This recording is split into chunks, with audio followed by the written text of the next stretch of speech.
Dans cette nouvelle vidéo, on va voir si c'est une bonne idée de passer ton investissement en résidence principale.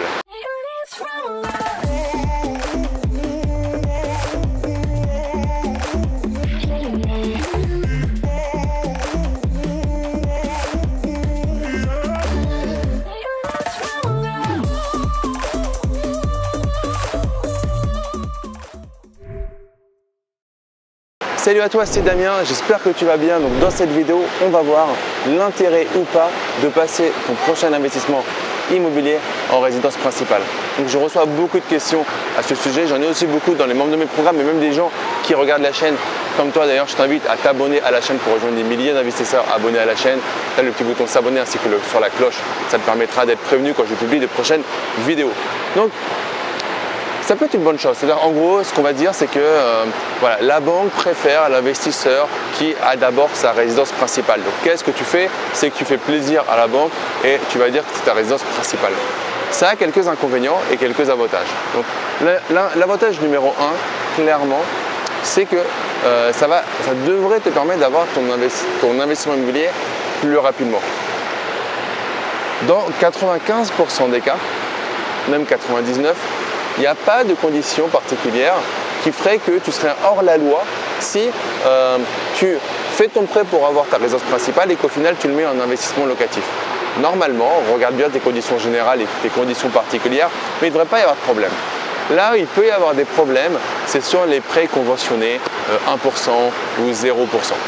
Là, sur les prêts conventionnés, normalement, l'objet, c'est vraiment ta résidence principale.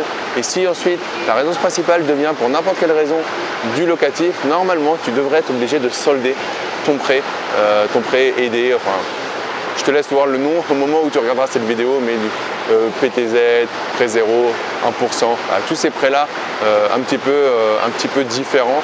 Normalement, assez souvent, tu ne peux le faire que sur ta résidence principale.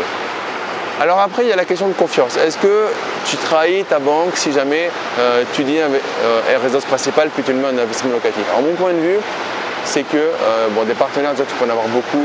Et si tu le fais une fois, tu peux très bien montrer que dans un premier temps, tu voulais réellement faire ta résidence principale et puis voilà, vous avez trouvé que c'était pas assez grand, que c'était trop grand, que c'était trop petit, trop près de l'école, pas assez loin de l'école. Voilà, tu inventes 2-3 choses. Maintenant, si tu fais ça 2 fois, 3 fois avec le même partenaire, clairement, ça va potentiellement mal se passer. Maintenant, à côté de ça, ton partenaire bancaire, tu n'es pas sans savoir, il n'y aura pas de traces que tu as acheté pour ta résidence principale. Il n'y aura pas réellement de traces. C'est-à-dire que ton conseiller, M. Dupont, dans 2 ans, par exemple, là, tu vas être ton conseiller, M. Dupont, le temps que tu fasses ton dossier, il y a 6 mois qui vont passer.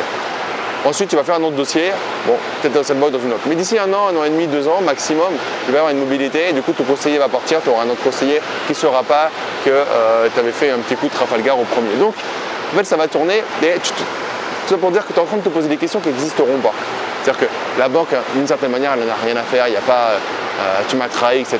C'est une relation, comme une relation de couple, mais quand même bien moins engagée. Et surtout que c'est ton conseiller direct à qui tu vas raconter ça. C'est pas trop méchant.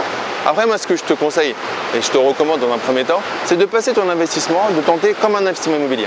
Tu as ton business, tu fais ton business plan comme un investissement immobilier. Si ensuite ça passe pas, tu adaptes. Mais le premier truc, c'est que toi, tu veux faire des investissements immobiliers. Donc, tu dois avoir un business plan qui fonctionne, qui tient la route. Si ton business plan ne fonctionne pas, ne tient pas la route, c'est que tu as un radar au niveau des risques. Les banques, elles ne sont pas là, et je le dis souvent, pour t'embêter. Une banque, 2 banques, 10 banques, 30 banques. Si tu as 30 banques qui te shootent, c'est peut-être qu'il y a un problème dans ton dossier global. Peut-être que tu dois préparer plus d'apports, montrer plus de sécurité. Toi, si tu aimes mes vidéos, il n'en faut pas 10 pour être rassuré sur ce que je te dis. Et si je te donne pas confiance, tu vas zapper. Et c'est un peu la même chose. Tu vois. Après, je peux te raconter des histoires de Trafalgar, mais c'est ça qui est le plus important. Donc, si tu veux cette question, elle est super importante, mais reviens à la genèse, reviens au début du truc. Tu dois y arriver en investissement immobilier sans aucun souci. Par contre, ensuite, pour certaines choses, pour avoir un meilleur taux, de meilleures conditions, de temps en temps, faire le malin, c'est intéressant. Je finirai cette vidéo en te disant que pour moi, tout investisseur immobilier aujourd'hui doit profiter de l'une des dernières niches fiscales, c'est-à-dire de faire de l'achat-revente chez ta résidence principale. Je ne vais pas rentrer dans le détail dans cette vidéo, ce n'est pas l'objet, mais retiens ça. Tu achètes comme si c'était une résidence principale, du coup, tu vas éliminer tes charges locatives actuelles et tu fais un prêt de résidence principale. Ensuite, tu fais des travaux dedans, tu revends et là, c'est du net d'impôt. J'ai fait là-dessus plus de 150 000 € de plus-value nette d'impôt. Je te raconte tout ça d'ailleurs dans mon dernier livre, Les clés de l'immobilier rentable et sécurisé. Et je te propose de le récupérer gratuitement, la version papier directement dans ta boîte aux lettres. Tu as le lien dans la description. Tu payes juste les frais de traitement et il arrivera dans quelques jours dans ta boîte aux lettres. C'est mon parcours et ensuite toutes les techniques sur l'immobilier rentable et sécurisé, mon expérience de 14 ans du système bancaire, de 1,7 million de patrimoine et 100 000 € de revenus locatifs. Si tu as des questions par rapport à cette vidéo sur est-ce que je passe en résidence principale, est-ce que je passe en investissement locatif, qu'est-ce que je fais par rapport à la banque, n'hésite pas à me les poser en commentaire dans cette vidéo. Like cette vidéo, partage-la à tes amis investisseurs et nous on se retrouve très vite pour une prochaine vidéo. Ciao!